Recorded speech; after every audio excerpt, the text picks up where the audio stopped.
नमस्कार दोस्तों।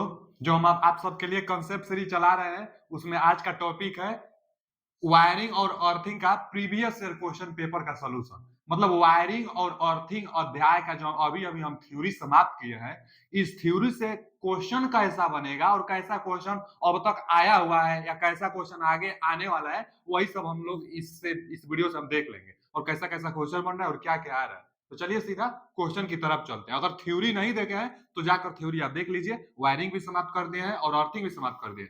उन्हीं दोनों टॉपिक से हम क्वेश्चन लेकर आए हैं जो कि आगे के लिए बहुत इंपोर्टेंट है। पहला क्वेश्चन क्या है?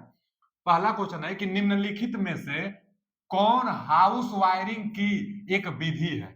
हाउस वायरिंग, देखिए वायरिंग हम दो प्रकार से बताए थे। कौन कौन दो प्रकार से था? तो वायरिंग हम बताए थे टी सिस्टम, अच्छा इसी को हम ज्वाइंट सिस्टम कहते हैं, ज्वाइंट सिस्टम। अच्छा एक हम क्या बताए थे? इसी को कहते थे टी सिस्टम। दूसरा था loop system, loop in system, loop in system. दो ही हम बताए थे आपको, तो इसमें देख लीजिए। सेंट्रल सिस्टम हम नहीं बताए थे, ज्वाइंट बॉक्स अथवा ट्री सिस्टम हम बताए थे। बनाना सिस्टम और फ्यूज सिस्टम तो होता नहीं है। B option is right answer. House wiring में ज्वाइंट बॉक्स अथवा ट्री सिस्टम अपनाई जाती थी। हाँ, यह अच्छा नहीं सिस्टम है। लूप इन सिस्टम अच्छा है, ट्री सिस्टम अच्छा नहीं है, लेकिन लूप इन सिस्टम इसमें है नहीं, ट्री सिस्टम में तो लगा देंगे। ट्री सिस्टम में क्या था ना कि फॉल्ट अगर कहीं हो जाएगी तो पहले तो सभी बाधार डालेगी, उसके बाद खोजने में थोड़ा दिक्कत होगा। इसमें ज्वाइंट बॉक्स लगा रहता है बहुत ज्यादा, ट्री ट्री सिस्टम, इसका कास्ट भी ज्यादा बढ़ जाता है। मतलब यह उतना अच्छा नहीं है, लेकिन यही ऑप्शन में है तो tree system is right answer, यानी B, B is a correct answer. आगे क्लिट वायरिंग, क्लिट वायरिंग के बारे में बताए थे। जो वायरिंग थी क्लिट वायरिंग सबसे सस्ता वायरिंग था और इसमें दो क्लिटों के बीच की दूरी 60 सेमी मैक्सिमम था। 30 से 60 सेमी बीच में रखी जाती है दो क्लिटों के बीच की दूरी। क्लिट क्या होता है कि दो वायर है तो इन दोनों वायर को क्या करता है, दोनों वायर को पकड़ कर रखता है कि दोनों वायर क्या करे, मतलब स्ट्रेट लाइन में वो बनी रहे, झुकी न रहे, तो इसलिए क्लिट हो जाती है। और इन्हीं दो क्लिटों के बीच की दूरी 60 सेमी रखी जाती है। यह अस्थाई है, मतलब टेम्पररी क्या कहलाता है, टेम्पररी वायरिंग कहलाता है। ठीक है ना, क्लिट वायरिंग। तो वही पूछा है कि क्लिट वायरिंग प्रणाली का लंबा जीवन काल सुनिश्चित करने के लिए किसी भी स्थिति में क्लिट का उपयोग रिक्त स्थान से अधिक अंतराल पर नहीं किया जाना चाहिए भैया। 60 सेमी से अधिक नहीं किया जाना चाहिए। यही दोनों क्लिट के बीच की दूरी 60 सेमी से ज्यादा नहीं होना चाहिए। तो B option is right answer. 30 से 60 सेमी बीच की दूरी रखी जाती है। आगे अस्थाई इवेंट, अस्थाई आ गया ना, अस्थाई इवेंट तथा संस्थान के लिए, अस्थाई इवेंट तथा संस्थान के लिए किस प्रकार के तार स्थापन अधिक पसंद किए जाते हैं? स्थापन मतलब वही वायरिंग अधिक पसंद किए जाते हैं। तो भैया फिर आ गया ना क्लिट स्थापन। क्लिट जो वायरिंग होगी, क्लिट वायरिंग अस्थाई होगी। कहीं कोई फंक्शन होने वाला है एक दो दिन के लिए तो वहां पर तार बिछाइए, क्लिट ठोक दीजिए, अपना काम चला लीजिए, उसके बाद फिर निकाल लीजिए। अस्थाई वायरिंग होता ही है। तो वही पूछा है कि किसी अस्थाई इवेंट अथवा संस्थान के लिए जो वायरिंग की जाएगी तो क्लिट वायरिंग की जाएगी, यानी B option is right answer. अगला क्वेश्चन क्या है? क्लिट वायरिंग सबसे सस्ता वायरिंग है, सबसे महंगा कंड्यूट, कंड्यूट में कंसील्ड वाला, कंसील्ड मतलब जो सरफेस के अंदर अंदर वायरिंग होती है वो सबसे बेस्ट होता है और सबसे अच्छा होता है, सबसे ज्यादा पैसा भी लगता है। अच्छा आगे क्या है कि घरेलू वायरिंग में न्यूट्रल तार रिक्त स्थान रंग का, न्यूट्रल तार पूछा है। अर्थिंग हरा, अर्थ से याद करिए, अर्थ से अर्थिंग, तो अर्थिंग हरा, जो अर्थ होता है हरियाली कलर से पकड़ में आ जाएगा। तो अर्थिंग हरा, न्यूट्रल काला। तो यहाँ न्यूट्रल तार का रंग तो काला होना चाहिए भैया, रंग होता है। और अर्थ तार, तो अर्थ तार हरा रंग का, हरा रंग का होता है। तो काला, न्यूट्रल और हरा, ये ही ऑप्शन मिल गया, काला और हरा। तो ये ऑप्शन इज राइट। कोई बात पूछता है न्यूट्रल का कलर और अर्थिंग का कलर बहुत ज्यादा पूछता है। आगे छिपी हुई नलिका वायरिंग आ गया ना, छिपी हुई नलिका। देखिए कंड्यूट, कंड्यूट वायरिंग हम आपको बताए थे। जो कंड्यूट वायरिंग था, कंड्यूट वायरिंग, कंड्यूट वायरिंग जो था यह दो प्रकार से था। कौन कौन दो प्रकार से था? तो एक था ना सरफेस, सरफेस वायरिंग, एक था कंसील्ड, कंसील्ड वायरिंग। तो जो कंसील्ड था ना बाबू, दीवार के अंदर छिपी हुई वायरिंग हम लोग इसको कहते थे, यही महंगा होता था। और वैसे तो अगर केवल कंड्यूट नाम दिया है तो यही अच्छा है, यही महंगा है, यही सबसे उपयोगी किया है, जो कि अस्थाई वायरिंग कहलाता है। तो वही पूछा है कि छिपी हुई नलिका वायरिंग, मतलब इसकी बात कर रहा है, कंड्यूट में कंसील्ड की बात कर रहा है। छिपी हुई नलिका वायरिंग के लिए निम्नलिखित में से कौन सा असत्य है? अच्छा असत्य है तो शौक का अधिक जोखिम, काहे के? जब अंदर है तो शॉक का जो शॉक लगेगी, झटका लगेगी बिजली का, अधिक जोखिम बता रहा है, गलत बता रहा है। असत्य, असत्य पूछा है तो यही हो जाएगा असत्य कि शाक का अधिक जोखिम कहाँ है? ये तो अंदर है, अधिक जोखिम है नहीं। अच्छा है, बल्कि ये इसी का ज्यादा प्रयोग किया जाता है, कंसील्ड वायरिंग, कंसील्ड जो कंड्यूट में आता है। तो असत्य पूछा है तो यही गलत कह दिया है, अधिक जोखिम नहीं होता है जी। ये शब्द अच्छा है। दिखावटी अच्छी होती है, हाँ, दिखावट में अच्छा होता है। सतह नलिका वायरिंग की तुलना में महंगा होता है, हाँ, महंगा भी होता है। जटिल स्थापन होता है, जटिल भी होता है, क्योंकि सरफेस के अंदर अंदर की जाती है वायरिंग, तो थोड़ा जटिल भी होता है। तो ये सब सही है। असत्य पूछा था तो A option is right answer, झटका अधिक नहीं होता है उसमें। अगला क्वेश्चन क्या है कि निम्नलिखित में से किस उपकरण का उपयोग करके धातु की नलिका को मोड़ा जा सकता है? देखिए, एक होता है ना, हम लोग हिक्की कहते हैं, और डाई आता है मेटल धातु को, और पीवीसी को मोड़ने के लिए ना हिक्की आता है। हिक्की क्या होगा जी? हिक्की ना कुछ ऐसा होगा, ऐसा होगा। अब इसी में ना हम लोग पाइप को लगाकर, यहाँ पर इसमें पाइप को लगाकर और उसको मोड़ लेते हैं, तो हिक्की पाइप को मोड़ने के लिए प्रयोग किया जाता है। यही पूछा है ना कि निम्नलिखित में से किस उपकरण का उपयोग धातु की नलिका जिसे कंड्यूट को मोड़ा जाता है, तो हिक्की की सहायता से मोड़ा जाता है। तो हिक्की मोड़ने के लिए उपयोग किया जाता है। ये बेंच वाइज और पाइप वाइज ये सब आप गए होंगे वर्कशॉप में तो वहां देखे होंगे, सब पकड़ने के लिए होता है। कपलर भी जानते होंगे, तो यहाँ हिक्की होगा, हिक्की मोड़ने के लिए प्रयोग किया जाता है। आगे, किसी घरेलू वायरिंग प्रणाली में सभी सीलिंग पंखे फर्श से कम ऊंचाई पर इतना से कम ऊंचाई पर नहीं लटकाना चाहिए। देखिए, हम बताए थे, क्या बताए थे बाबू? हम बताए थे आपको, सीलिंग फैन पूछा है ना, सीलिंग फैन पूछा है तो देखिए 2.75 मीटर अगर दिया रहेगा तो आप 2.75 मीटर लगाइएगा सीलिंग फैन के लिए। अगर 2.75 नहीं देता है तो अब 2.5 मीटर लगाइएगा। जो जो रूल बताता है, इंडियन इलेक्ट्रिसिटी का रूल बताता है, यही बताता है कि भैया जो सीलिंग फैन होगी, जो सीलिंग फैन होगी, सीलिंग फैन फर्श से इसकी जो हाइट होगी 2.75 मीटर होगा। लेकिन कहीं कहीं पर 2.75 मीटर न देकर 2.5 मीटर दे देता है, तब उसको लगाते हैं। लेकिन अगर 2.75 मीटर है तो सीलिंग फैन की हाइट 2.75। और सीलिंग जो फैन होगी ना, सीलिंग फैन मतलब छत का पंखा, तो जो छत का पंखा होगा उससे थोड़ा सा नीचे बल्ब लगाई जाती है। तो अगर 2.75 मीटर अगर सीलिंग फैन है तो बल्ब मतलब लाइट, लाइट का हाइट कितना होगा? 2.5 मीटर होगा। दम ये ओरिजिनल रीडिंग है, लेकिन अगर 2.5 नहीं होता है तो थोड़ा सा कम। जैसे कभी कभी क्या देता है कि इसको 2.5 मीटर जब इसको दे देगा तब तो पंखा भी इससे कम है ना लगाएंगे, तो कितना 2.25 मीटर पर अब पंखा लगा लेंगे। तो क्या रीडिंग दिया है वहां से हम लोग डिसाइड करेंगे। ओरिजिनल ये होता है, पंखा 2.75, थोड़ा सा नीचे 2.5 मीटर बल्ब होता है। ये नहीं दिया तो फिर इस पर हम लोग चले जाएंगे। यहाँ दिया था 2.7 मीटर, और पूछा भी था कि सीलिंग पंखे माने छत के पंखे 2.75 मीटर पर लगाते हैं। ये ऑप्शन इज राइट आंसर। अब बोर्ड का ऊंचाई 1.5 मीटर, बोर्ड वाला भी पूछता है। बोर्ड की जो हाइट होगी फर्स्ट से बोर्ड की हाइट 1.5 मीटर। अच्छा, पूछता क्या है आगे कि अर्थिंग के लिए उपयोग किया जाने वाला जस्तीकृत लौह, जस्तीकृत लौह को जीआई कहते हैं ना, गैल्वेनाइज्ड आयरन।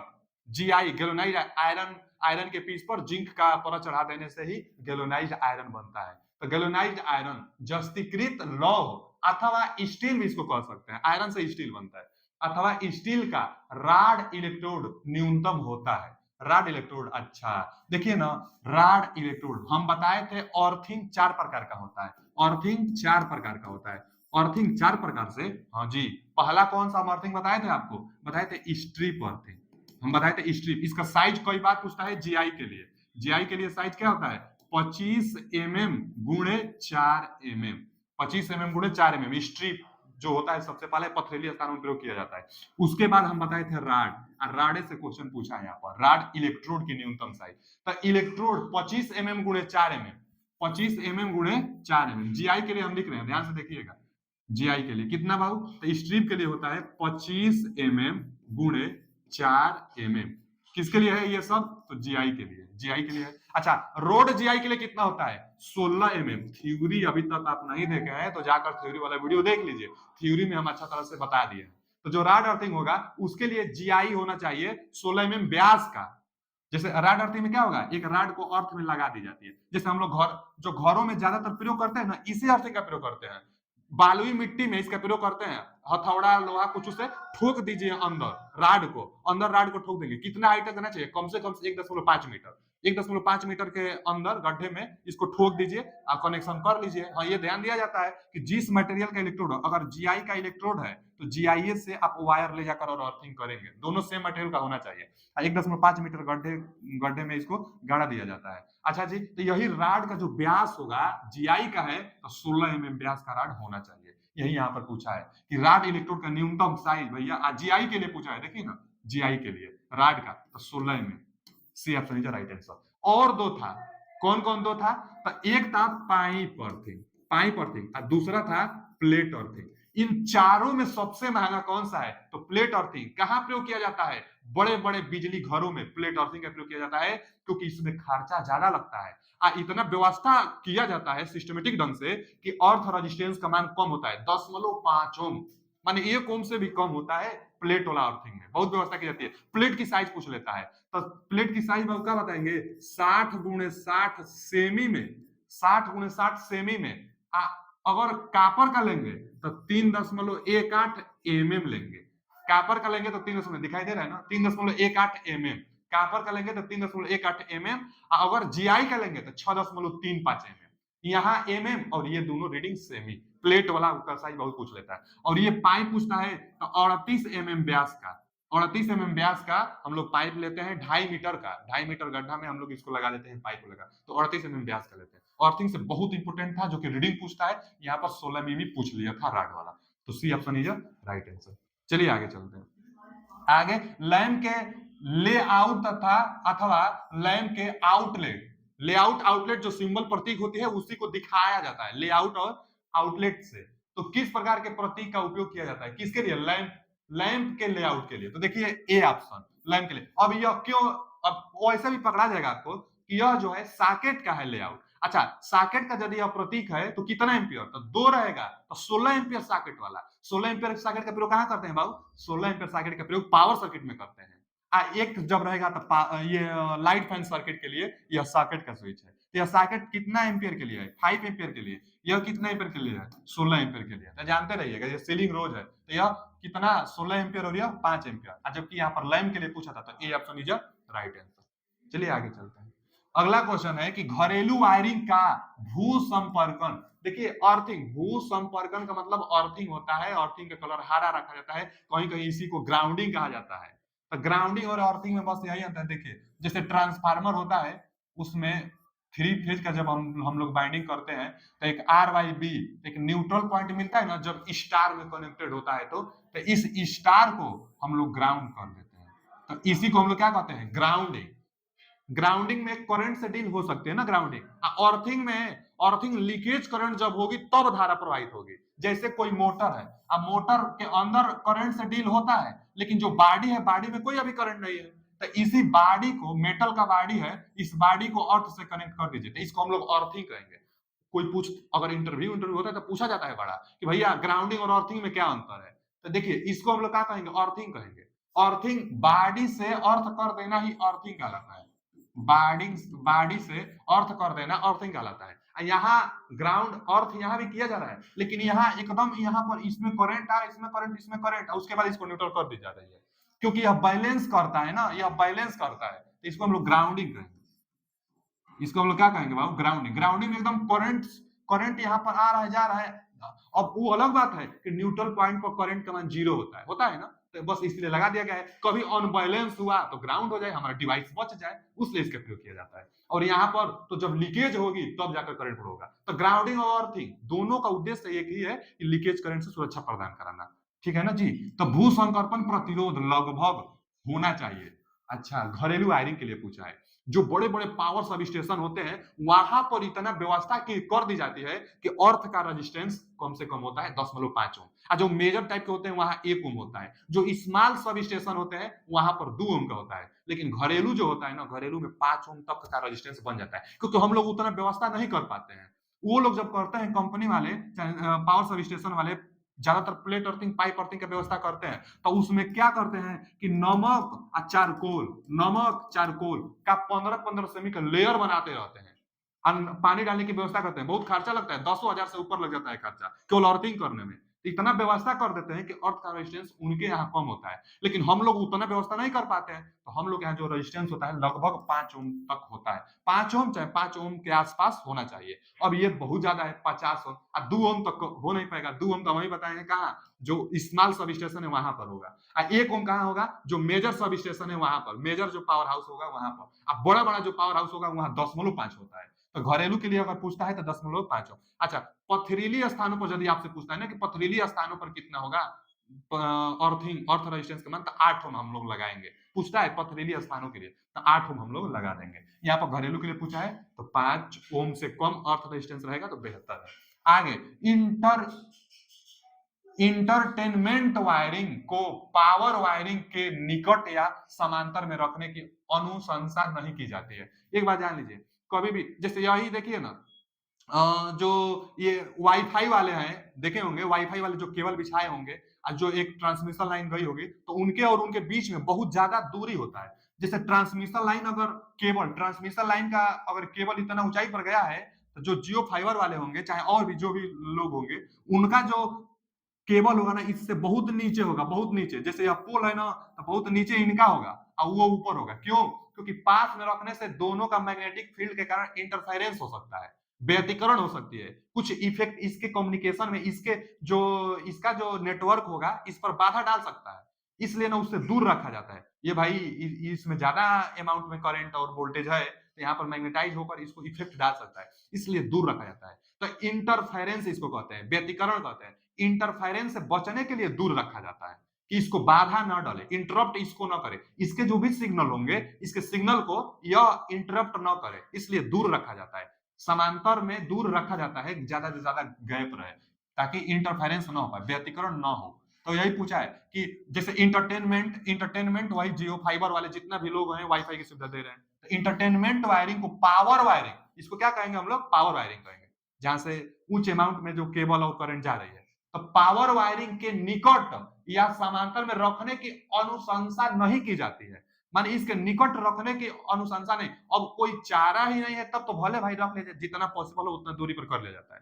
लेकिन जब कोई नहीं चाह रहा है, अच्छा हम क्या चाहेंगे कि इससे दूरे रहे, तो अनुशंसा नहीं की जाती है। इसके पास देखिए ना दिया है, निकट या समांतर में रखने की अनुशंसा नहीं की जाती है, जिससे कि, क्यों नहीं की जाती है भैया, जिससे कि होम थिएटर वायरिंग में तापमान नियंत्रण नहीं, थिएटर वायरिंग में लीकेज धारा से बचा जा सके, ये भी नहीं होगा, व्यतिकरण देगा वो लीकेज धारा से। फिर ऑडियो और वीडियो व्यतिकरण सिस्टम में व्यतिकरण से बचा जा सके, ये सही है। इंटरफेरेंस का हिंदी होता है व्यतिकरण। तो इंटरफेरेंस से बचने के लिए, इंटरप्ट, इंटरफेरेंस, इंटरफेरेंस से बचने के लिए हम लोग नहीं चाहेंगे कि इसके पास रखें, तो व्यतिकरण वाला ऑप्शन सही होता है, C option is right answer. कई बार क्वेश्चन पूछता है, कोई तरीका से पूछता है, बस दो चीज आपको खोजना है, जवाब वही होगा जिसमें व्यतिकरण शब्द जुड़ा रहेगा, इंटरफेरेंस शब्द जुड़ा रहेगा। किसका जवाब होगा इंटरफेरेंस वाला, तो पावर वायरिंग और सिग्नल वायरिंग दोनों अलग अलग क्यों रखा जाता है, तो इंटरफेरेंस से बचने के लिए रखा जाता है। तो इसका देख लीजिएगा, इसका C option is right answer. चलिए आगे चलते हैं। आगे की आईई नियमों के अनुसार बाबू, जितना इंपोर्टेंट इलेक्ट्रिसिटी रूल है भारतीय विद्युत प्रणाली में, जो इंपोर्टेंट रूल है जैसे 28, 29 और 90 है, 49 है, 48 है, 50 है, तो ये सब इंपोर्टेंट रूल हम बता दिए हैं थ्योरी वाला वीडियो में। अर्थिंग वाला जो थ्योरी वीडियो है उसमें जाकर देख लीजिए, इंपोर्टेंट रूल हम बता दें। कोई बच्चा कमेंट भी किया था कि सर जो आईई रूल है इंपोर्टेंट, उनका उनका वीडियो बना दीजिए, तो अर्थिंग वाले वीडियो में आईई रूल हम बता दिए, वहां से आप जाकर देख सकते हैं। तो देखिए आई नियम से पूछ भी दिया है कि आई नियम के अनुसार मीटर बोर्ड और मुख्य स्विच बोर्ड किस ऊंचाई पर लगाना चाहिए। बोर्ड पूछा है, बोर्ड 1.5 मीटर की ऊंचाई पर लगाई जाती है, फर्श से 1.5 मीटर की ऊंचाई पर, भूमि स्तर से 1.5 मीटर की ऊंचाई पर, यानी 1.5 मीटर की ऊंचाई पर। B option is right answer. Board की ऊंचाई बी ऑप्शन 1.5 मीटर। आगे रिक्त स्थान, अर्थिंग, अर्थिंग का सबसे अच्छा और सस्ता प्रकार है। अर्थिंग का सबसे अच्छा और सस्ता प्रकार अगर पूछा तो आप बताइएगा। देखिए प्लेट तो महंगा होता है, स्ट्रिप, स्ट्रिप बालुई, बालुई पथरीली जो स्थान है वहां पर प्रयोग किया जाता है। अब यहाँ राड, राड का भी ज्यादातर साधारण कर लेंगे, लेकिन अच्छा भी तो चाहिए, तो उतना अच्छा ये और ये उतना अच्छा नहीं हो पाता है। सबसे बेहतर तो यही दो है, प्लेट वाला है और पाइप वाला है। लेकिन पूछा है कि सबसे अच्छा और सस्ता भी, तो अच्छा और सस्ता पाइप अर्थिंग बताएंगे। ज्यादातर इसी का प्रयोग भी करेंगे। घरेलू स्थानों पर भी ज्यादातर जिसका कुछ अमाउंट में है तो पाइप अर्थिंग का ही प्रयोग किया जाता है। बड़े बड़े जो सब स्टेशन होंगे, बड़े बड़े जो बिल्डिंग होगी, वहां पर प्लेट अर्थिंग का भले प्रयोग किया जाएगा। तो अगर पूछ दिया कि सबसे अच्छा और सस्ता, तो हम लोग पाइप अर्थिंग लगाएंगे। तो B option is right answer इसका। इसका बी ऑप्शन। आगे आगे है कि घरेलू विद्युत परिपथ में किस प्रकार का तार शामिल नहीं होता है। किस प्रकार का तार शामिल नहीं होता है घरेलू विद्युत परिपथ में। अच्छा, अर्थ वायर होता है, उदासीन वायर भी होता है। अर्थ वायर घरेलू करना चाहिए, उपकरण में लीकेज और मनुष्य को झटका लगने से बचाता है, तो अर्थ वायरिंग जरूर करनी चाहिए। तो अर्थ अर्थ तार होता है। उदासीन न्यूट्रल वायर भी होता है, न्यूट्रल वायर भी होता है। बैटरी तार कोई थोड़े होता है। लाइव वायर होता है, इसी को हम लोग फेज कहते हैं, इसी को कहते हैं फेज वायर। तो फेज वायर तो जरूरी है। फेज वायर भी होता है, न्यूट्रल अर्थ भी होता है, बैटरी वायर कोई नहीं होता है। इसमें यही पूछा था कि किस प्रकार का तार शामिल नहीं होता है घरेलू वायरिंग में, तो इसका जो जवाब हो जाएगा, इसका जवाब यही C option is right answer. Battery तार नहीं होता है घरों में। आगे, कंसील्ड वायरिंग। कंसील्ड का मतलब जो दीवार के अंदर छिपी छिपी हो, कंड्यूट के अंतर्गत आता है। तो कंसील्ड वायरिंग के लिए निम्नलिखित में से कौन सा कथन गलत है। ये कंसील्ड वाला सबसे अच्छा होता है, गलत पूछा है साथे पकड़ा जाएगा। आग से सुरक्षा, ये तो सही है, आग से सुरक्षा होता है क्योंकि अंदर अंदर होता है। विद्युत संस्थापन का खराब स्वरूप क्योंकि कंड्यूट छिपी हुई है, तो खराब स्वरूप थोड़े होगा, वो तो अच्छा लगता है। अब शाक प्रूफ स्थापना, तो ये तो सही है, अंदर है तो शाक प्रूफ। फिर आगे दिया है कि स्थापित केबलों का लंबा जीवन काल, ये भी सही है, लंबा जीवन काल। यही इसका गलत होगा। कौन सा कथन गलत है, तो बी ऑप्शन। बोल दिया है कि विद्युत संस्थापन का खराब स्वरूप, खराब स्वरूप थोड़े होता है, अच्छा लगता है, तो गलत पूछा है, तो B option is right answer. अंदर अंदर रहेगा तो और घरों की सुंदरता बढ़ाएगी, अच्छा होता है वो। आगे, 5% टॉलरेंस के साथ 240 वोल्ट आपूर्ति के लिए श्रेणी में 6 वोल्ट वाले कितने लैंपों की आवश्यकता होगी। अच्छा, 6 वोल्ट, 6 वोल्ट वाले लैंप की आवश्यकता कितना होगा, वोल्टेज आपको दिया है, आप भाग देकर पा सकते हैं। 6 चौका 24, बता देंगे कि आप 40, लेकिन इसमें 40 दिया भी नहीं है और इसे 40 गलत भी है। क्यों? क्योंकि यहां पर एक लिखा है 5% टॉलरेंस। टॉलरेंस का मतलब यही होता है कि जितना परसेंट टॉलरेंस होगा उतना परसेंट वोल्टेज फ्लक्चुएशन हो सकता है। जैसे लो वोल्टेज के लिए 6% होता है, यहां पर 5% दिया है। आई रूल में भी हम बताए कि 6% लो वोल्टेज के लिए टॉलरेंस संभव है, यहाँ पर 5 दिया है तो 5 हम लोग मानेंगे। अब टॉलरेंस का मतलब यह होता है कि 5% वोल्टेज का मान, इससे 5% वोल्टेज का मान घट भी सकता है और 5% बढ़ भी सकता है। तो हम लोग हमेशा ज्यादा वाला लेते हैं बाबू। 5% ज्यादा वाला लेने से यह फायदा होगा कि वोल्टेज कभी ज्यादा भी आ जाएगा तो जो हमारा बल्ब होगा वो फ्यूज नहीं होगा। इसलिए जो टॉलरेंस लेंगे वह ज्यादा वाला हम लोग टॉलरेंस लेंगे। तो निकाल लेंगे इसका 5% वाले, कितना है 240। 240 का 5% निकाल लीजिए। तो देखिए यहाँ से 0, यहाँ से 0। अब क्या करें ना, 5 चौक का 20, हाथ में लगा दो, 5 दूना के 10 और 2 12। अब बटन में अभी एक 10 है, एक 0 से एक 0 कटा लीजिए, कितना निकल कर आ रहा है, 12 निकल कर आ रहा है। 12 निकल कर आ रहा है। 5%, 240 का 5% 12 निकल कर आ रहा है, 12 वोल्ट। अच्छा जी, माने 12 वोल्ट वोल्टेज बढ़ भी सकता है और 12 वोल्ट वोल्टेज कम भी हो सकता है, यही टॉलरेंस का मतलब होता है। जैसे रजिस्टर में भी आता है कि tolerance 5%, tolerance 20%, tolerance 10%, colour coding वाला में भी। तो टॉलरेंस का मतलब वही है कि उतना रेजिस्टेंस वैरी कर सकता है। यहाँ वोल्टेज के लिए है तो 12 वोल्ट वोल्टेज वैरी कर सकता है, तो घट भी सकता है, बढ़ भी सकता है। तो कभी भी ज्यादा वाला लेकर चला जाता है कि हमारा जो इक्विपमेंट रहेगा वह सुरक्षित रहेगा। कम आने से भले कुछ नहीं होगा, लेकिन ज्यादा आ जाने से जो हमारा बल्ब होगा वो फ्यूज हो सकता है, इसलिए ज्यादा वाला। तो 240 वोल्ट पहले से था और टॉलरेंस से 12 वोल्टेज बता रहा है कि बढ़ भी सकता है। अब बढ़ा लीजिए, कितना हो जाएगा, 252 हो जाएगा। 252 वोल्ट टोटल वोल्टेज माने कि दिया है। 5% टॉलरेंस के अनुसार 240 वोल्ट था, यानी 12 बढ़ जाएगा, तो 252 वोल्ट हमारे पास है। अब पूछ रहा है कि 6 वोल्ट वाला कितना लैंप आवश्यकता होगा, तो 6 से भाग दे दीजिए, जितना आएगा उतना लैंप की आवश्यकता होगी, तो भाग दिया जाए। कितना लैंप लगेगा, 6 वोल्ट वाला। 6 वोल्ट वाला पूछा है, वोल्ट से वोल्ट कटेगा, लैंपों की संख्या आ जाएगी। तो देखिए 6 चौक का 24, एक बचा यानी 12, तो 6 दूना के 12, 2 यानी 42 लैंप की आवश्यकता होगी। देखिए बी ऑप्शन में दिया 42 लैंप लगेगा, तो B option is right answer. एकदम आसान है। टॉलरेंस 12, 12 जोड़ दीजिए, जितना वोल्टेज आ रहा है, एक लैंप 6 वोल्ट का है, तो भाग दीजिए, टोटल कितना रहा है, 42 आ रहा है, तो B option is right answer. अगला क्वेश्चन है कि विद्युत वायरिंग में सभी विद्युतीय उपकरण जुड़े होते हैं समांतर क्रम में, है कि नहीं ऑप्शन, पहला ही ऑप्शन है। समांतर क्रम, देखिए स्ट्रीट जो लाइट होती है ना, गली गली रोडों पर जो स्ट्रीट लाइटें होती है वो भी समांतर क्रम में होता है। कौन सा बल्ब होता है? तो बल्ब हम पढ़ाए थे, सोडियम वेपर लैंप स्ट्रीट लाइटों के लिए प्रयोग की जाती है। अब पार्क के लिए और जो वर्टिकली प्रयोग होता है तो उसके लिए हम पढ़ाए थे मरकरी वेपर लैंप, तो वो अलग है। यहाँ देखिए कि विद्युतीय उपकरण जुड़े होते हैं विद्युत वायरिंग में घरों की वायरिंग किस क्रम में? वही समांतर क्रम में। ये ऑप्शन इज राइट आंसर। समांतर क्रम में क्यों? तो समांतर क्रम में वोल्टेज का मान सबको एक समान मिलता है, जिससे अच्छा काम करते हैं।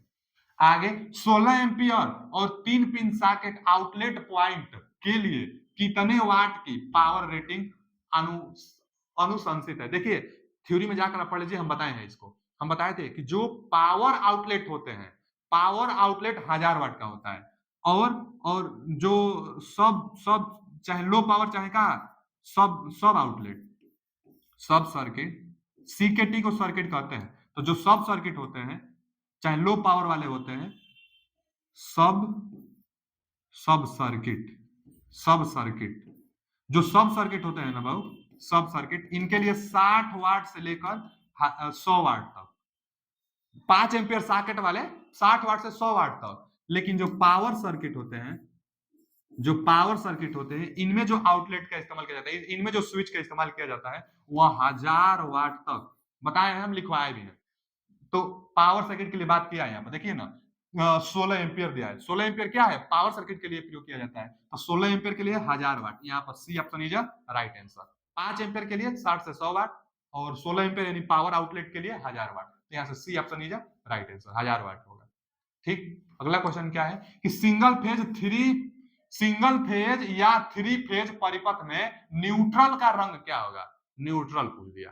अर्थिंग के लिए हरा, न्यूट्रल के लिए काला, तो देखिए D option is right answer. देखिए एग्जाम में एनपीसीआईएल में भी पूछा है और यहाँ पर एनएमआरसी में भी पूछा है, तो बहुत इंपोर्टेंट क्वेश्चन है। न्यूट्रल का रंग काला, और पीला फेज का होता है, और आरवाईबी नीला भी फेज, हरा तो अर्थिंग का होता है। तो आप जानते रहिएगा अर्थिंग और काला किसका होगा, न्यूट्रल का पूछा है इसलिए काला।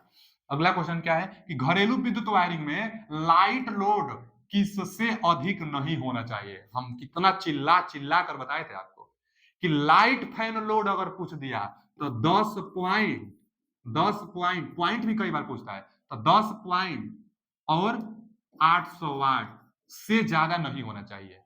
एक परिपथ के लिए, एक डिस्ट्रीब्यूशन जो बोर्ड होगा उसके लिए 800 वाट और 10 पॉइंट।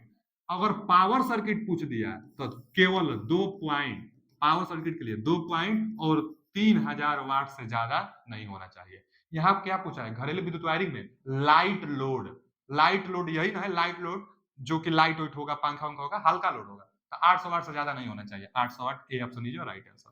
800 वाट से ज्यादा नहीं होना चाहिए। पॉइंट भी कई बार पूछता है भाव। आगे इंडस्ट्रियल वायरिंग में कौन सा वायर अनावृत रखा जाता है और उपकरण के फ्रेम से अर्थिंग ग्राउंड वायर, अर्थिंग को ही ग्राउंड वायर कहेंगे। तो हम अभी स्टार्टिंग में बताए थे कि कोई भी उपकरण होगा उसके फ्रेम को ग्राउंड करना है, उपकरण के फ्रेम से जोड़ा जाता है। किसको? इंडस्ट्रियल वायरिंग में, इंडस्ट्रियल जो वायरिंग है उसमें कौन सा वायर, तो कौन सा वायर होगा? ग्राउंड वायर होगा। कहां से? उपकरण के फ्रेम से जोड़ा जाएगा। पकड़ा गया है यहाँ पे, तो C option is right answer.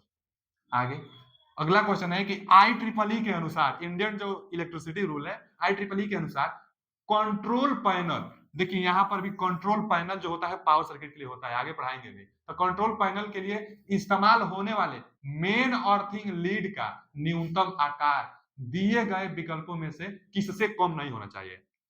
जो अर्थ वायर होता है, अर्थिंग करेंगे ना हम लोग घरों में जी, तो जो अर्थ वायर होगा उसका हम साइज बताए थे। देखिए जो घरेलू आप करेंगे प्रयोग, घरेलू में जो होगा, घरेलू में जो जीआई वायर होगा, घरेलू में जो जीआई वायर होगा वह 14 SWG। कई बार इसी को पूछता है कि घरेलू वायरिंग में जीआई वायर के लिए अर्थ वायर का साइज क्या रीडिंग होता है, तो 14 SWG होता है। स्टैंडर्ड वायर गेज में है, व्यास मेजर करता है। पूछता है कि भाई स्टैंडर्ड वायर गेज क्या मेजर करेगा? व्यास मेजर करेगा। तो 14 SWG होता है जीआई वायर घरेलू वायरिंग के लिए। लेकिन अच्छा कापर के लिए कितना होगा? तो कापर का अगर वायर होगा ना तो इसके लिए 16 SWG होगा। कापर के लिए मोटा नहीं है, पतला है। SWG में जितना ज्यादा रहेगा उतना पतला होता है। SWG आप रीडिंग वायर गेज वाला जाकर वहां से देख भी सकते हैं, जितना ज्यादा होता है उतना पतला होता है। 0 से 36 उसका रीडिंग भी होता था। अच्छा जी, यह घरेलू के लिए था। अब एक और अर्थ वायर आता है पावर अथवा कंट्रोल वायरिंग के लिए।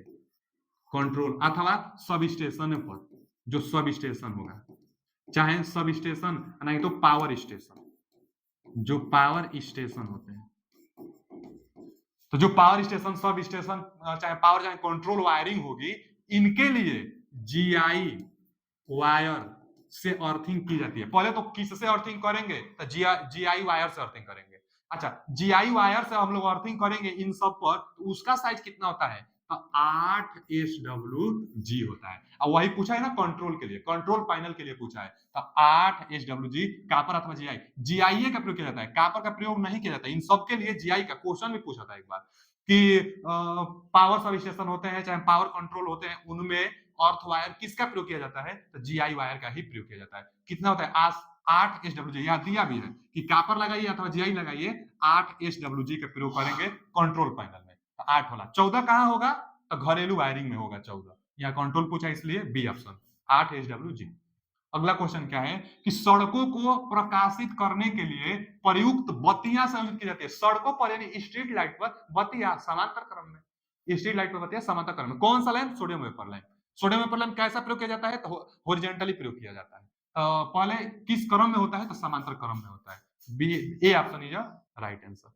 अगला क्वेश्चन क्या है कि वायर गेज आ ही गया। स्टैंडर्ड वायर गेज क्या होता है, यह गोलाकार एक मेटल का बना, स्टील का बना गोलाकार एक डिवाइस होता है जिसमें होल बने रहते हैं, जिसमें होल बने रहते हैं। और जो जो होल होता है ना बाबू, यह एक सबसे बड़ा होता है जो कि 0 रीडिंग देता है। इस तरह घटते घटते घटते घटते एक एकदम सबसे छोटा होता है जो 36, यानी स्टैंडर्ड वायर गेज की जो रीडिंग होगी 0 से 36 तक होगी। 0 वाला सबसे बड़ा, इससे छोटा 1 वाला, इससे छोटा 2 वाला, 3 वाला, यानी छोटा होता जाएगा। यह वायर का व्यास मेजर करता है। पूछा क्या है, वायर गेज का उपयोग किसी चालक का क्या मापने के लिए किया जाता है, तो कुचालक की मोटाई, की क्षेत्रफल, की घनत्व, की व्यास, तब व्यास मेजर। एक बात और जानिए, जैसे कोई यहाँ पर चालक है, अच्छा जी, तो ये जो चालक होगा, तो यह कोई कंडक्टर है, तो कंडक्टर पर इंसुलेशन भी चढ़ा रहता है। इसके अंदरवा मेन कंडक्टर हम लोग देखते होंगे कि एकदम पतला पतला वायर में इसके अंदरवा मेन कंडक्टर होता है, तो इसकी व्यास हमेशा मेजर की जाती है। जो मेन कंडक्टर है ना, इसका व्यास मेजर किया जाता है। इंसुलेशन सहित नहीं, इंसुलेशन को पहले हटाइए, ऊपर से इंसुलेशन को हटाइए, इसको आप लगाइए कि किसमें अच्छा से अटैच हो जा रहा है। इसमें किसमें अच्छा से अटैच हो जाएगा, उसके बाद हम लोग मेजर कर लेंगे जिसमें अच्छा से फिट बैठेगा। तो कंडक्टर का व्यास मेजर करेगा, तो व्यास, स्टैंडर्ड वायर गेज कंडक्टर का व्यास मेजर करता है। अगला क्वेश्चन है, किसी विद्युत मशीनरी के विभिन्न भागों को शून्य विभव पर रखने के लिए उन्हें रिक्त स्थान करना चाहिए। शून्य विभव पर रखने के लिए हम लोग क्या करेंगे, फेज संयोजित सुरक्षित की भूसंकर फिट, माने अर्थिंग करेंगे। अर्थिंग करेंगे तभी तो, देखिए पहले किसी विद्युत मशीनरी के विभिन्न भागों को, विद्युत मशीनरी में जैसे जैसे जैसे जैसे मोटर ले लीजिए, मोटर ले लीजिए, अच्छा, किसी विद्युत मशीनरी के विभिन्न भागों को, अब मोटर का बहुत भाग है, तो विभिन्न भागों को शून्य विभव पर रखने के लिए तो अर्थ कर दीजिए, क्योंकि अर्थ का वोल्टेज और रेजिस्टेंस कम से कम होता है। तो अब क्या हो गया, शून्य विभव पर रखने के लिए अर्थिंग कर देंगे। क्यों, क्योंकि कभी अगर लीकेज करंट आया तो लो वोल्टेज की तरफ तुरंत भाग जाएगा। आपको छुएंगे इसको तो आपको शॉक से बचा देगा, झटका लगने से बचा देगा, सुरक्षा दे देगा, इसीलिए अर्थिंग की जाती है। तो विभिन्न भागों को शून्य विभव पर रखने के लिए भूसंकर्पित करना चाहिए। तो इसका B option is right answer. अगला क्वेश्चन क्या है कि इनमें से किसमें बचाने के लिए, इनमें से किससे बचाने के लिए भूसंकर भूसंकर संपर्कन मतलब अर्थिंग की आवश्यकता होती है, तो भैया बिजली के झटके से, खतरे से बचाने के लिए। अभी तो हम बताएं जस्ट कि बिजली के खतरे जो भी झटके होंगे उनसे बचने के लिए अर्थिंग की जाती है। तो A option is right answer, इसका A option is right answer. अगला क्वेश्चन क्या है, अच्छा है सिंबल पूछ दिया, यह कौन सा सिंबल है, तो अर्थिंग का सिंबल है ना लल्ला, अर्थिंग का, अर्थिंग का यह सिंबल है, यह अर्थिंग का सिंबल है। देखिए ना, यह अर्थिंग का, कई बार हम बताए थे कि इसका सिंबल कई बार पूछ लेता है। तो अर्थ ग्राउंड का है, अर्थ ग्राउंड, यह सिंबल जो है, यह सिंबल जो है अर्थ ग्राउंड का है। C option is right answer. अगला क्वेश्चन क्या है कि जीआई पाइप अर्थिंग में चारकोल तथा नमक की मात्रा क्या होती है। तो भैया 10 किग्रा चारकोल लेंगे तो 10 किग्रा नमक भी लेंगे, 10-10 किग्रा लेते हैं तो 10 किग्रा नमक भी ले लेंगे और 10 किग्रा चारकोल ले लेंगे। जैसे जो भी जीआई पाइप है चाहे प्लेट पाइप है, तो हम बताए थे ना कि 15-15 सेमी की ऊंचाई पर नमक और चारकोल दोनों तरफ क्या करते हैं, भरते जाते हैं। यह 38 mm व्यास का पाइप होता है जिसमें पानी से जाने से यह नमी ज्यादा दिन तक बनाए रखती है, इसलिए नमक और चारकोल का प्रयोग किया जाता है। थ्योरी जाकर अच्छा से पढ़ लीजिए, वहां समझाए हैं हम इसको। तो 10-10 किग्रा लिया जाता है, 10 किग्रा नमक लिया जाता है और 10 किग्रा चारकोल लिया जाता है। तो इसका C option is right answer. ठीक, आप थ्योरी और ये वीडियो दोनों पढ़िए, तभी आपका कॉन्सेप्ट ज्यादा क्लियर होगा, क्योंकि एक ही और 2 से 3 वीडियो में सारा कुछ बताना है। तो कि कुछ कुछ पॉइंट जो होता है, कुछ इसमें कवर हो पाता है, कुछ उसमें कवर हो पाता है। अब दोनों वीडियो देखा करिए। आगे है कि भूतार के निर्माण हेतु प्रयुक्त तार है। अच्छा जी, भूतार के लिए देखिए ना, जस्तीकृत आयरन, चाहे इस्पात जो है, जीआई इसी को कहेंगे। स्टेनलेस स्टील तो होगा नहीं, ढालवा लोहा होगा नहीं, और एल्यूमिनियम होगा नहीं।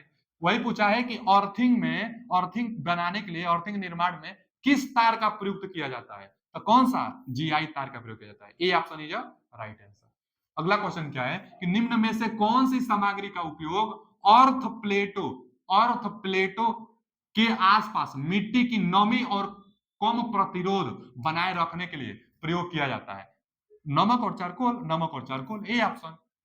जो प्लेट होगा चाहे पाइप होगा, उसके पास अर्थ प्रतिरोध का मान कम करने के लिए, कम प्रतिरोध बनाए रखने के लिए और मिट्टी में नमी बनाए रखने के लिए किसका प्रयोग किया जाता है? तो नमक और चारकोल का प्रयोग किया जाता है। तो A option is right answer. अगला क्वेश्चन है कि वितरण ट्रांसफार्मर का द्वितीयक पक्ष को भूसंकर्पित कर दिया जाता है। देखिए आ ही गया, डिस्ट्रीब्यूशन ट्रांसफार्मर। हम बताए थे जैसे जो ट्रांसफार्मर होता है, तो जो उसका सेकेंडरी साइड है, एक तो होगा प्राइमरी साइड और एक होगा सेकेंडरी साइड। जो ट्रांसफार्मर का सेकेंडरी साइड होता है वो भी डिस्ट्रीब्यूशन का, आप बताइएगा कि स्टार में कनेक्टेड होता है। डिस्ट्रीब्यूशन ट्रांसफार्मर का सेकेंडरी सिरा स्टार में कनेक्टेड होता है। तो स्टार में कनेक्टेड होता है, इसीलिए आपको एक आर मिलता है और क्या मिलता है? एक वाई मिलता है और एक क्या मिलता है? एक बी मिलता है। 3 फेज और एक न्यूट्रल पॉइंट। यहां से आपको क्या मिलता है? एक न्यूट्रल पॉइंट मिलता है। न्यूट्रल पॉइंट हमेशा नीचे रखा जाता है। जो 4 वायर निकलता होगा डिस्ट्रीब्यूशन ट्रांसफार्मर से, 4 वायर निकलता है, तो 3 आर वाई बी तीनों फेज का निकलता है और एक होता है जो न्यूट्रल का होता है। तो इसी न्यूट्रल को ना, जो यहाँ न्यूट्रल वाला है, इसको हम लोग क्या कर देते हैं? ग्राउंडिंग कर देते हैं। इधर से देख लीजिए, इसको क्या कर देंगे बाबू? ग्राउंडिंग। यह सेकेंडरी साइड है, प्राइमरी साइड भले ही स्टार में होता है, मतलब वो डेल्टा में होता है, लेकिन सेकेंडरी साइड हमेशा हम लोग क्या किस में करते हैं? तो स्टार में रखते हैं। तो इसको ग्राउंडिंग। वही पूछा है कि डिस्ट्रीब्यूशन ट्रांसफार्मर का द्वितीय पक्ष, मतलब सेकेंडरी साइड को भू संयोजन किया जाता है। इसको अर्थिंग से किया जाता है।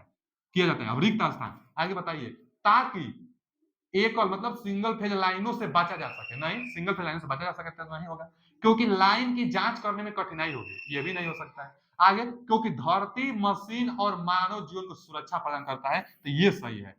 ग्राउंड का मेन उद्देश्य ही यही होता है कि सुरक्षा प्रदान करना। अब आगे दिया है, ताकि ट्रांसफार्मर पर असंतुलित भार बनाता है। तो असंतुलित भार और बनाएगा कि कंट्रोल करेगा? एक और है कि असंतुलित भार बनाता है, तो गलत कहा है, असंतुलित भार नहीं बनाता है। तो बस यही ऑप्शन लग गया कि मानव जीवन को सुरक्षा प्रदान करता है और मशीनरी को, धरती, मशीनरी और मानव, मतलब क्योंकि धरती धरती कर देने से क्या होगा? तो मशीन को और मानव जीवन को सुरक्षा प्रदान करने के लिए ही ग्राउंडिंग करते हैं। तो इसका C option is right answer. अगला क्या है कि भूयोजन और अथवा अर्थिंग। तो अर्थिंग के निम्नलिखित किस तरीके से कास्ट आयरन पाइप की आवश्यकता होती है? निम्नलिखित में से किस तरीके में कास्ट आयरन अथवा पाइप की आवश्यकता होती है? तो राड अर्थिंग में, दोनों राड और पाइप अर्थिंग में कि पाइप? तो पाइप में, पाइप जो सकता पाइप अर्थिंग में पड़ती है, पाइप की आवश्यकता पाइप अर्थिंग में पड़ती है ना। तो इसका C option is right answer. अगला क्वेश्चन क्या है कि एक अच्छी भूसंकर्पण प्रणाली के प्रतिरोध का मान क्या होना चाहिए? कम से कम होना चाहिए। एक अच्छा अर्थिंग आप बनाने जा रहे हैं तो अर्थ रेजिस्टेंस का मान कम से कम, इसीलिए तो अर्थिंग करने के लिए वो ऐसा स्थान को सेलेक्ट किया जाता है जहां पर प्रतिरोध का मान कम से कम रहे। लाला, जहां पर प्रतिरोध का मान कम से कम रहेगा वहीं पर अर्थिंग की जाती है। तो चुनाव भी किया जाता है, यह देखा जाता है कि वहां पर नमी है कि नहीं है, गड्ढा खोल कर भी देखा जाता है नमी कुछ है कि नहीं है। उसके बाद ही ऐसा स्थान का सेलेक्ट किया जाता है जहां पर अर्थ रेजिस्टेंस मान कम से कम हो। तो 10 से 15 ज्यादा, ये तो किसी के लिए नहीं होता है। 1 ओम से 3 ओम के बीच होता है, ये लोग हम लोग देखे भी थे। तो अर्थ रेजिस्टेंस का मान कम से कम होना चाहिए। 1 और 3 ओम दिया है तो ठीक है, D option is right answer. अगला क्वेश्चन है कि भूमि के भीतर इलेक्ट्रोड कैसे रखा जाता है? हमेशा वर्टिकली। भूमि के भीतर इलेक्ट्रोड हमेशा वर्टिकली रखा जाता है, यानी क्षैतिज। क्षैतिज, लंबवत, लंबवत, क्षैतिज तो ये हो जाएगा, लंबवत रखेंगे। वर्टिकली हमेशा रखेंगे। इलेक्ट्रोड हो, प्लेट हो, जो पाइप हो, सब वर्टिकली रखें। स्ट्रिप वाला एक था कि बस वही हॉरिजॉन्टली था, नहीं तो बाकी सब वर्टिकली रखा जाता है। तो सब का सब वर्टिकली लंबवत रखा जाता है। C option is right answer. अगला क्वेश्चन है कि भूमिगत किए गए मतलब ग्राउंडिंग किए गए, देखिए लिखा गया है कि भू संपर्कन इलेक्ट्रोड की अस्थापित प्रणाली से दूरी कितनी होती है। भूमिगत किए गए भू संपर्कन इलेक्ट्रोड की अस्थापित प्रणाली से कितनी दूरी होनी चाहिए। जैसे अस्थापित प्रणाली मतलब यह सुंदर सा मान लीजिए हमारा भवन, ठीक, तो इसी भवन की अर्थिंग करनी है, तो इससे कितना दूर पर होना चाहिए, कम से कम से 1.5 मीटर। ज्यादा दूर रहेगा तो और बेहतर है, लेकिन इस भवन से कम से 1.5 मीटर की दूरी पर यहाँ पर आप अर्थिंग करिए। और अर्थिंग कर देंगे तो जो वायर है कैसे लाएंगे, तो धरती के अंदर से वायर अपने घर में लाइए, और धरती के अंदर से जो वायर लाएंगे यह वायर उसी मटेरियल का होना चाहिए जिस मटेरियल का आप इलेक्ट्रोड यहाँ पर लगाएंगे। अगर जीआई का इलेक्ट्रोड लगाए हैं तो जीआई का यह कंडक्टर भी होना चाहिए। और यह कंडक्टर ऐसे नहीं कि नट बोल्ट से यहाँ कनेक्टेड है सीधा अंदर अंदर ला दिए, नहीं नहीं नहीं, इसके लिए व्यवस्था की जाती है कि इसको ना बेलनाकार पाइप के अंदर से डाली जाती है, और जो इस पाइप का साइज होगा यह 12.7 mm व्यास वाला यह पाइप होगा, उसी के अंदर से वायर आएगा। पाइप इसलिए लगाया जाता है कि मैकेनिकल चोट से कुछ भी साधन बनाया जाएगा तो सुरक्षा प्रदान कर, तो कम से 1.5 मीटर होता है। वही पूछा है कि कितनी दूरी होनी चाहिए, भैया भैया भैया भैया 1.5 metre. A option is right answer. कम से कम, ज्यादा से ज्यादा तो और भी हो सकता है, लेकिन कम से कम 1.5 मीटर की दूरी पर ही अर्थिंग की जाती है। अगला क्वेश्चन क्या है कि भू संपर्कन तार किसका बना होता है, तो जीआई का, गैल्वेनाइज्ड स्टैंड स्टील दिया है तो वही। C option is right answer. ठीक, अब आगे आगे अगर इसका पीडीएफ आप चाहते हैं तो क्या टेलीग्राम चैनल में जाकर सर्च मारिए, आप कुछ मत। अगर बहुत बच्चे करते हैं कि सर लिंक डीएक्टिवेट है, लिंक से ओपन नहीं हो पा रहा है, तो आप सीधा सर्च मारिए मौर्य, देखिए आ जाएगा MAURY Maurya technical, Maurya technical 25। आप गए स्पेस दे देकर सर्च मारिए, कैसे भी आप सर्च मारेंगे जरूर आएगा मौर्य टेक्निकल 25। टेलीग्राम पर जाकर सर्च मारिए, जो सर्च बार होगा देखिएगा हम लोग का चैनल आ जाएगा वहां पर, तो उस टेलीग्राम में ज्वाइन हो जाइए आप, जिस पर लोगो लगा है उसमें ज्वाइन होइएगा, जिस पर लोगो लगा है लोगो पर जाकर आप ज्वाइन हो जाइए, इसका पीडीएफ वहीं चला जाएगा। बाकी आगे भी आगे आपके लिए बहुत बेहतरीन करें, अभी रेलवे के लिए भी, बीएसपीसीएल के लिए भी, तो सबका पीडीएफ वहीं पर अपलोड किया जाता रहेगा। थैंक यू, धन्यवाद। वीडियो कैसा लगा कमेंट में जरूर बताइए, आगे आपके लिए और वीडियो देखे कौन सा आता है।